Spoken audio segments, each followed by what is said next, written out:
आपने पेड़ तो खड़े कर लिए, जड़ का नहीं रखा ध्यान।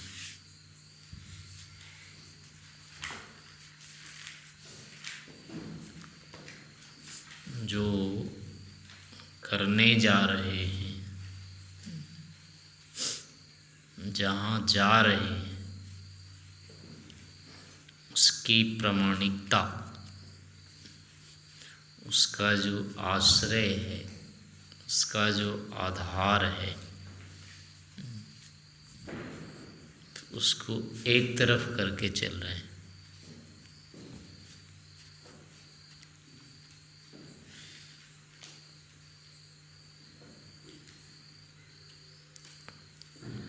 किसी व्यक्ति को अपना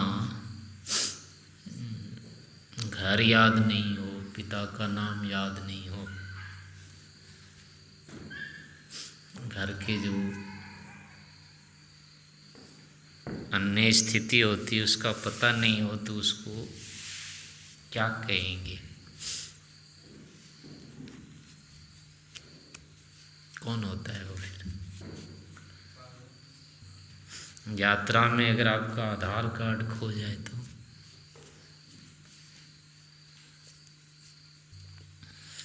वही स्थिति है। कोई व्यक्ति यदि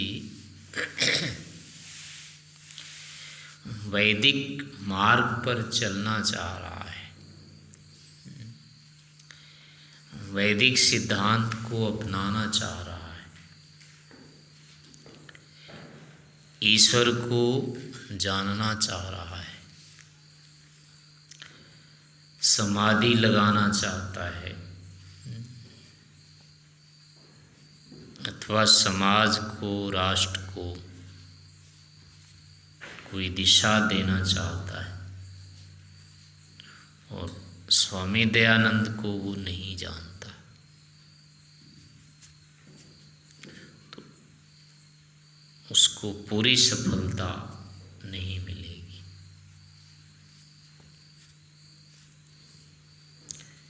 मिलेगी लेकिन पूरी नहीं मिलेगी इसको।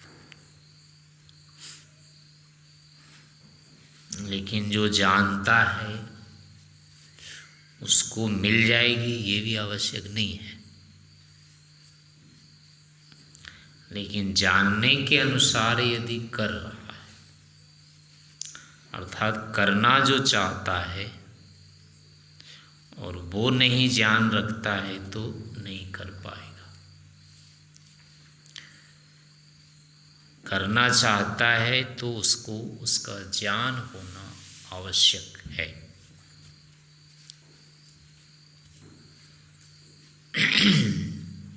वेद के विषय में, वैदिक सिद्धांत के विषय में, यथार्थ ज्ञान के विषय में, ऋषियों के विषय में, वेदों के विषय में वर्तमान में स्वामी दयानंद अद्वितीय प्रमाण है। ईश्वर आदि के विषय में किसी व्यक्ति को जितना ठीक ठीक ज्ञान स्वामी दयानंद के आश्रय से हो सकता है, वर्तमान में अभी और किसी से नहीं हो सकता है।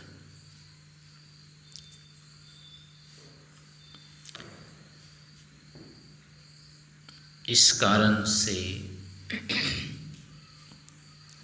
कोई व्यक्ति यदि सत्य को जानना, मानना और अपनाना चाहता है तो उसको अनिवार्य रूप से स्वामी दयानंद का परिज्ञान रखना चाहिए।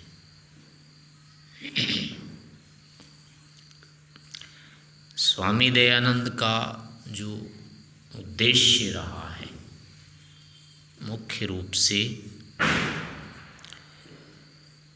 वास्तविक ईश्वर का परिज्ञान कराना रहा है,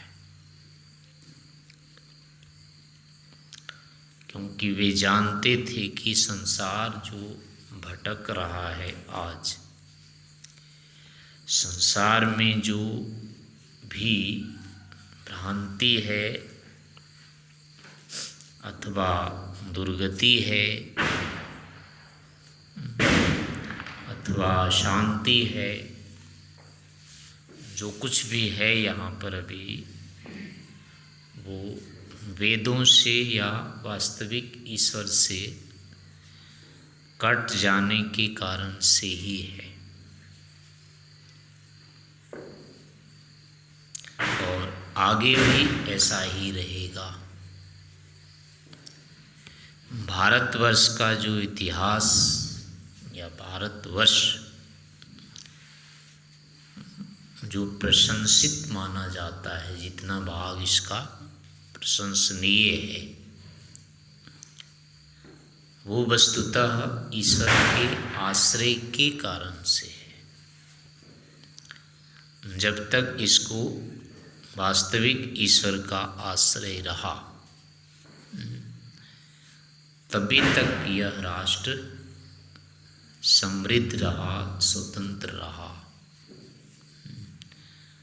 शांति और सभ्यता का उपदेश करता रहा या उत्तम आचरणों को करता रहा है।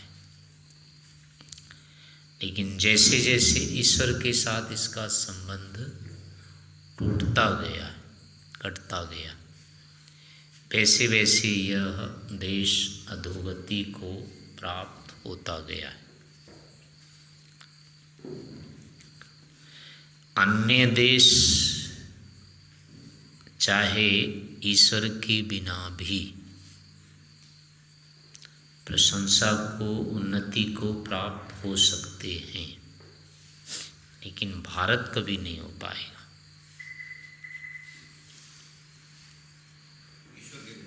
बिना ईश्वर के बाकी दूसरे तो हो जाएंगे। के बिना भी बढ़ रहे हैं। हाँ, वो बढ़ भी रहे हैं, बढ़ते भी रहेंगे। यद्यपि वो भी पूर्ण विकसित नहीं हो पाएंगे, पूरे नहीं बढ़ पाएंगे।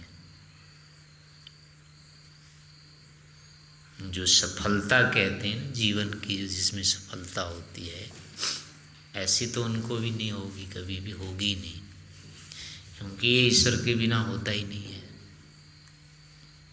तो ये चीज़ तो उनमें कभी नहीं आएगी। लेकिन हाँ, लौकिक दृष्टि से वो समृद्ध हो सकते। भारत जो है वो लौकिक दृष्टि से भी नहीं हो पाएगा।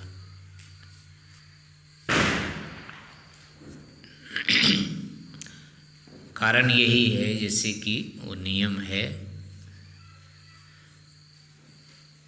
कोई महल बनाना चाहता है और उसकी नींव वो कच्ची रख देता है,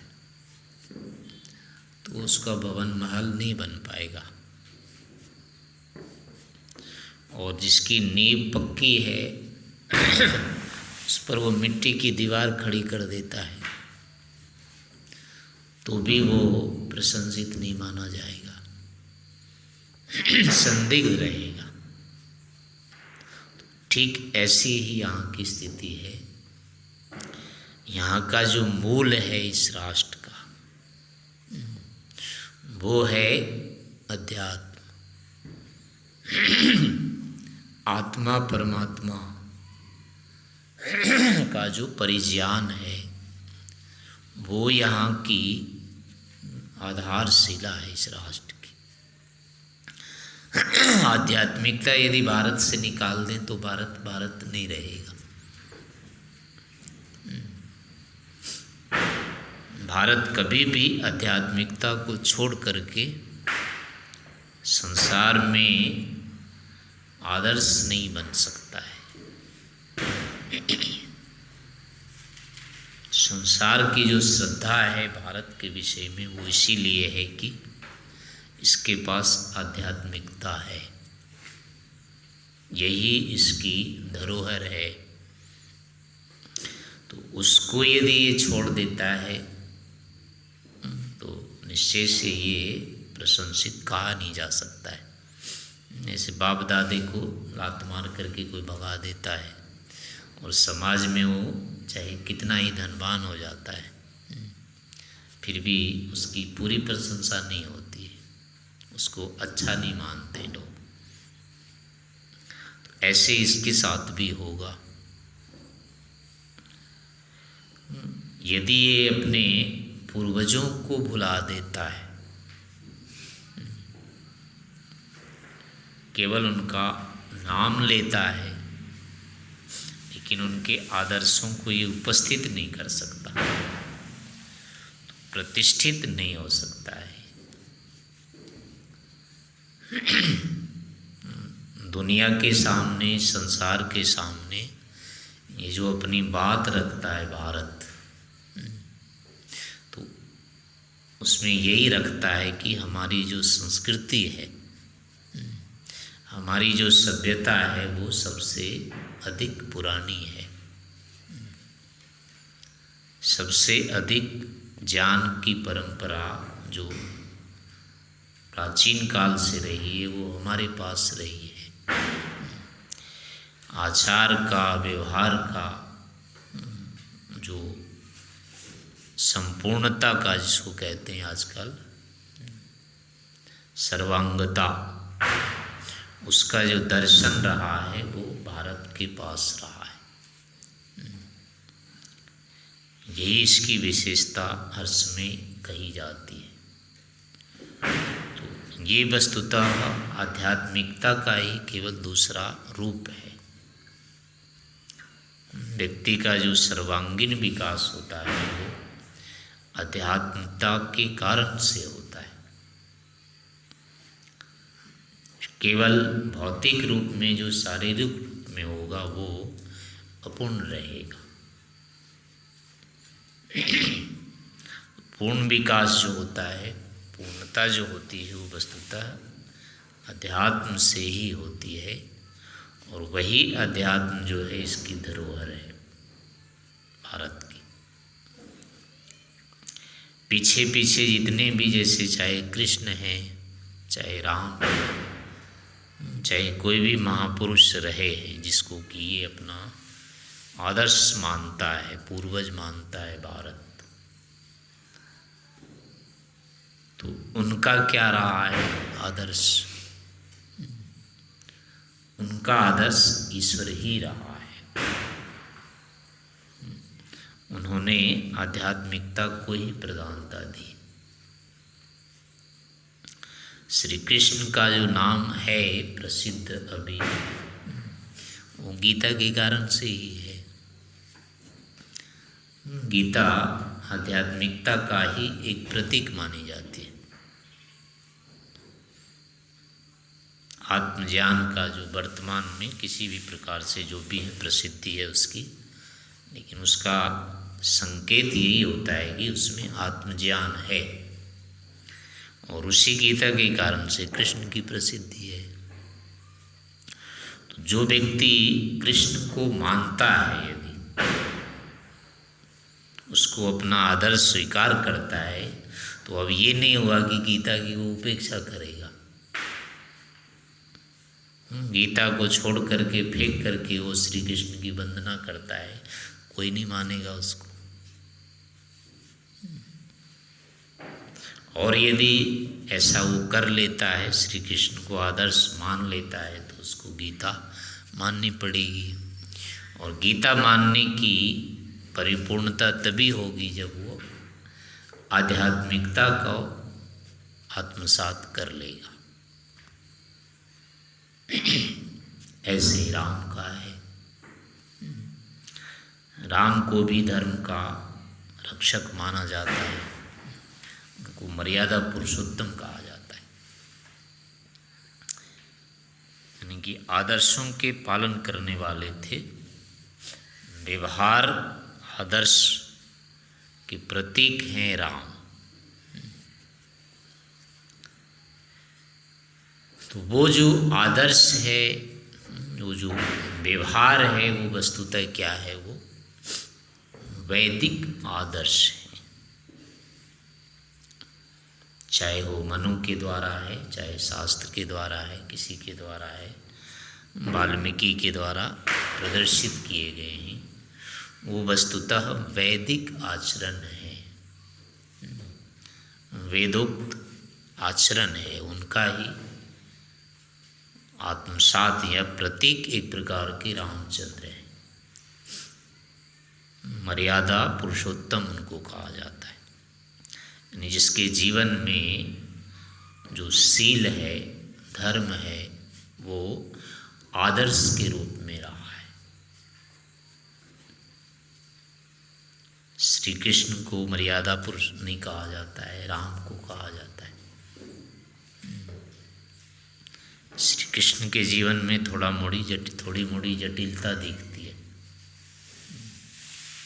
उन्होंने जैसे तैसे कुछ काम किए। राम के जीवन में ऐसा नहीं आता है। उनका जो जीवन है बिल्कुल सरल है, उसमें छल कपट यानी जो कुछ भी होता है क्लिष्टता नहीं है उनके उसमें कहीं। केवल एक प्रसंग में आता है, बाली की जगह में आता है, थोड़ी सी क्लिष्टता वहाँ आती है उनके जीवन में, बाकी कहीं नहीं आती। किसी को कोई संशय नहीं होता है, कोई आक्षेप नहीं उठा सकता उनके ऊपर।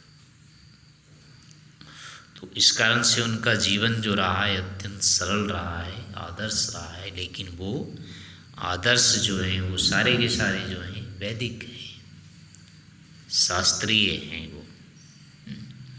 तो वो वस्तुतः अन्य कहीं से नहीं आया, इन्हीं धर्मशास्त्रों से, वेदों से आया हुआ है। रामायण में या राम के द्वारा जो आएगी बात, फिर वो वेद में आएगी, फिर पहुँचेगी, यहीं तक आएगी। बिना वेदों को पढ़े सुने जाने व्यक्ति ऐसा आदर्श या मर्यादा नहीं बन सकता है। तो उन्हीं की रक्षा उन्होंने की है, ऋषियों की उन्होंने रक्षा की। राम ने राक्षसों को मार करके जो रक्षा की है वो किसकी की है? उन्होंने ऋषियों की है। आश्रमों की रक्षा की थी, दानवों को मारा था। तो अब वो ऋषि मुनि लोग करते थे तो क्या करते थे और किस लिए ऋषियों को बचाया उन्होंने?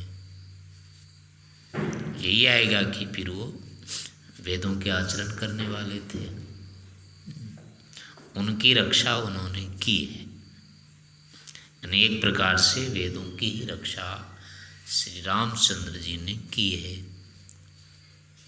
तो अब कोई राम का नाम लेता है और जिसकी रक्षा राम ने की है उसकी रक्षा अनिवार्य नहीं समझता है, वो फिर क्या मानता है? राम का मानना उसका संदिग्ध रहेगा, विरोधाभास हो। तो ऐसे ही बाकी जितने भी पुरुष हैं, अब चाहे बुद्ध है चाहे अन्य कोई भी हैं, सभी के सभी फिर किसी न किसी प्रकार से इसी आध्यात्मिकता के साथ ही जोड़े जाते हैं।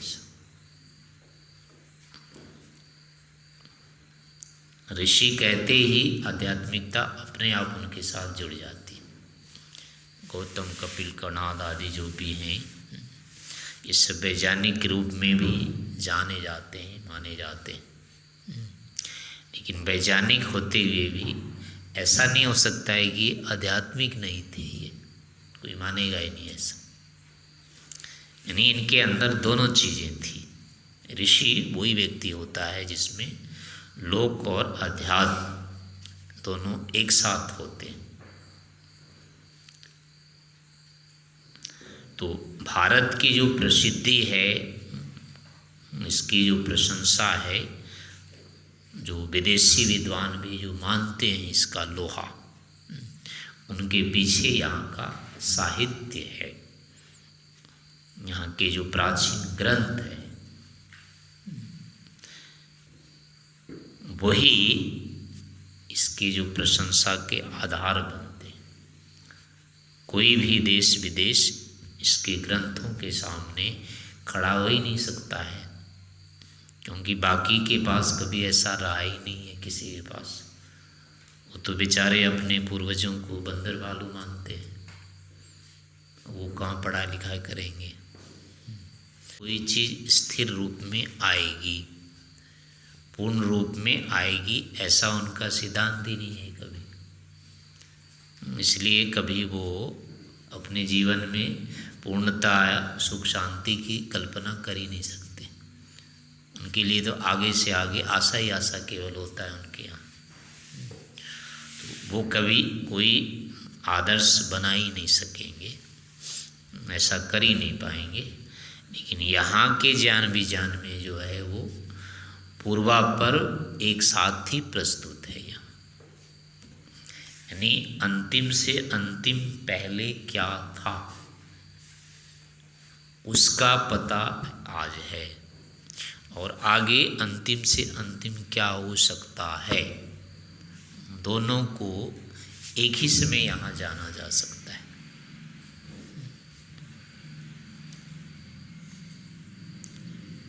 क्या है वो? एक श्लोक है को तत्वदर्शियों ने जाना है, यानी पहले क्या था और आगे क्या हो सकता है और वर्तमान में क्या है, इन सभी स्थितियों को यहाँ के मनुष्यों ने, तत्वदर्शियों ने जान लिया है। इनके सामने ज्ञान की कोई स्थिति बचती नहीं है। तो यहाँ की जो साहित्य परंपरा है, यहाँ का जो दर्शन है, विज्ञान है, उसमें बुद्धि के लिए अनिश्चितता का स्थान, अवकाश रखा ही नहीं गया है। यहाँ पूरी तरह से कर दिया गया है कि सुनिश्चित है सब। संशय के लिए यहाँ अवकाश रहता ही नहीं है, भ्रांति के लिए यहाँ अवकाश रहता ही नहीं है, आशा के लिए यहाँ अवकाश रहता ही नहीं है। यहाँ सब कुछ सुनिश्चित होता है। ऐसी स्थिति में ही अब व्यक्ति पूरी तरह से शांत हो सकता है, सुखी हो सकता है, निर्भय हो सकता है, स्वतंत्र हो सकता है, आनंदित हो सकता है।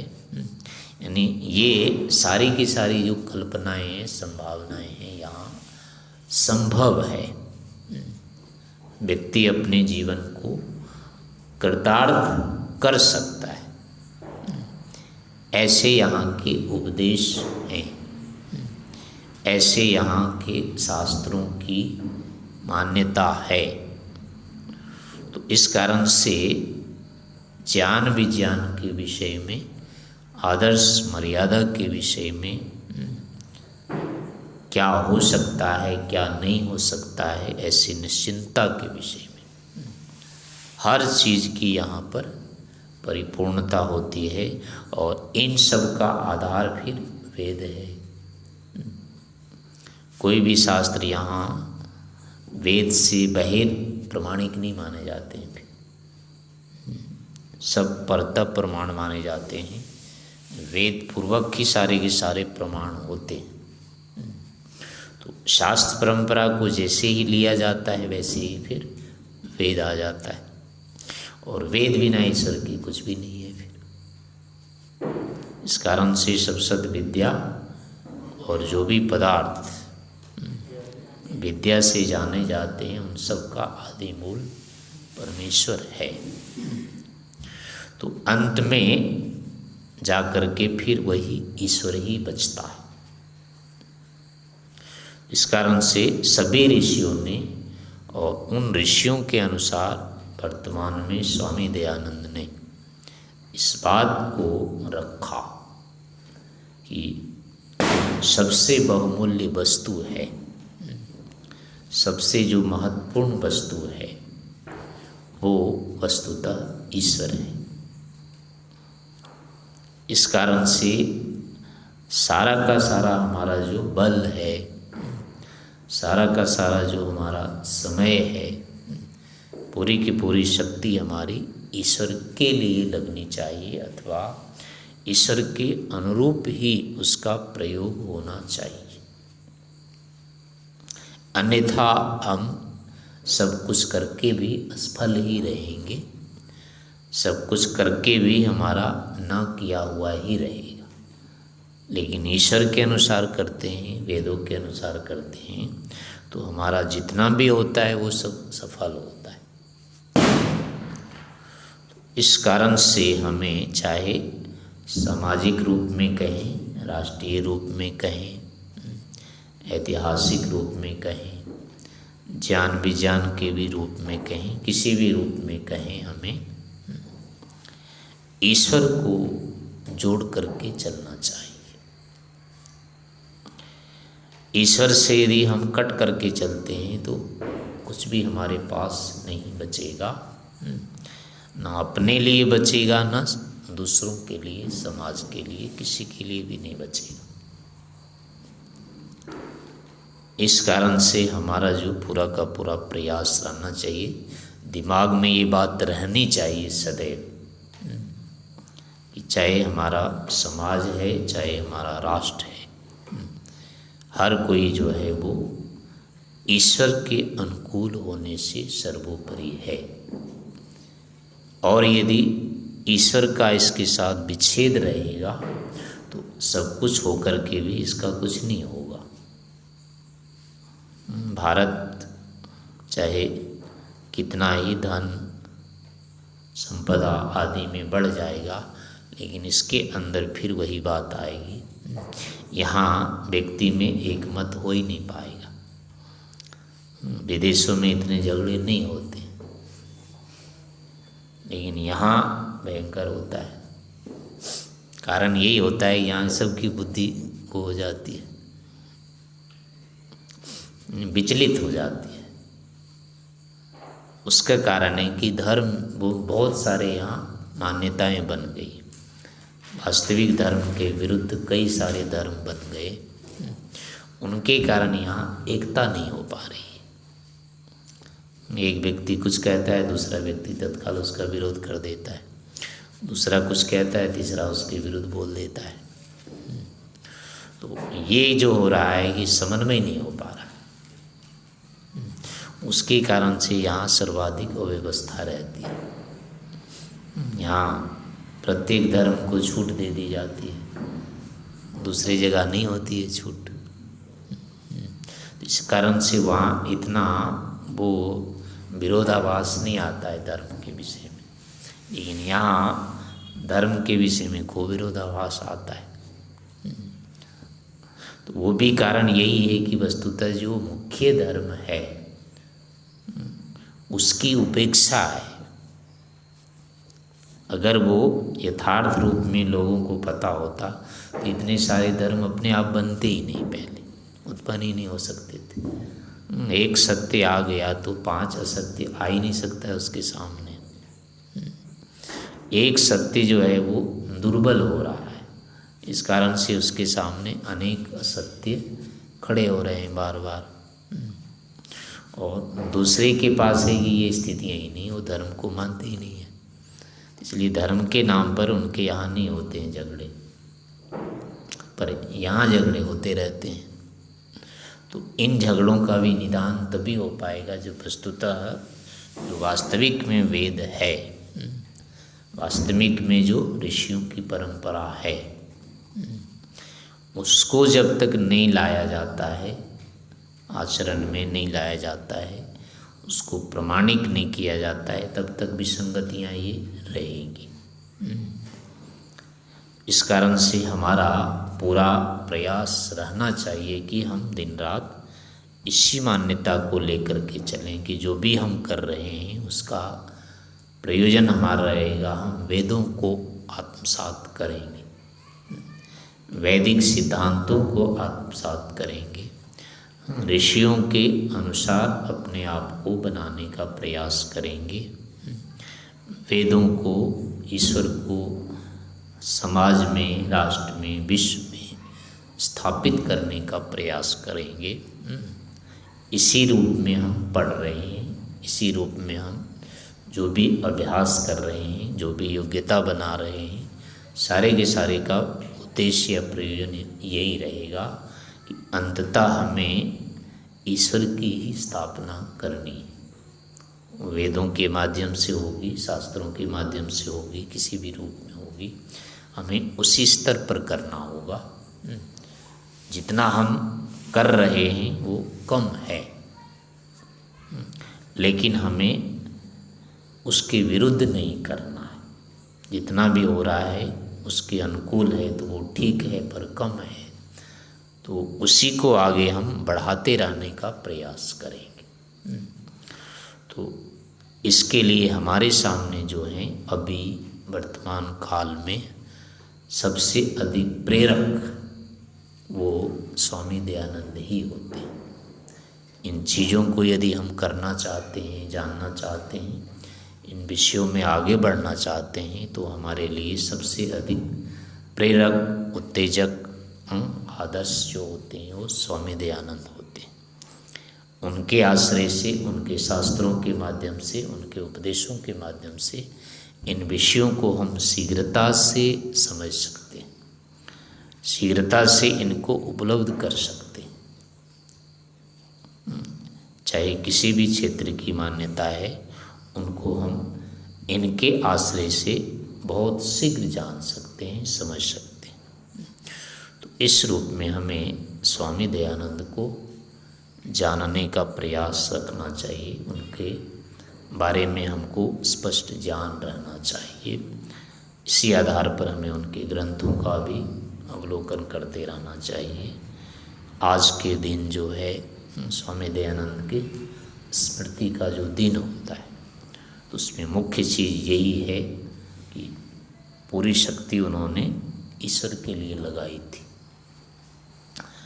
प्रचार में जितना उन्होंने समय लगाया उससे कई गुना उन्होंने उसकी तैयारी में लगाया था। अपने जीवन के निर्माण में उतना जितना काल उन्होंने लगाया है, प्रचार में थोड़ा ही लगाया उसकी अपेक्षा, लेकिन फिर भी कार्य बहुत अधिक हो गया। यही कारण हुआ था, उनका जो मूल था वो बहुत अधिक सुदृढ़ था। तो उसी रूप में हमको भी अधिकतम प्रयास अपने पहले जीवन को बनाने में लगा करना चाहिए, अपना निर्माण में अधिकतम समय लगाना चाहिए और उसी के अनुसार फिर संसार को भी बनाने का प्रयास करना है। तो इस रूप में हमें स्वामी दयानंद को याद रखना चाहिए।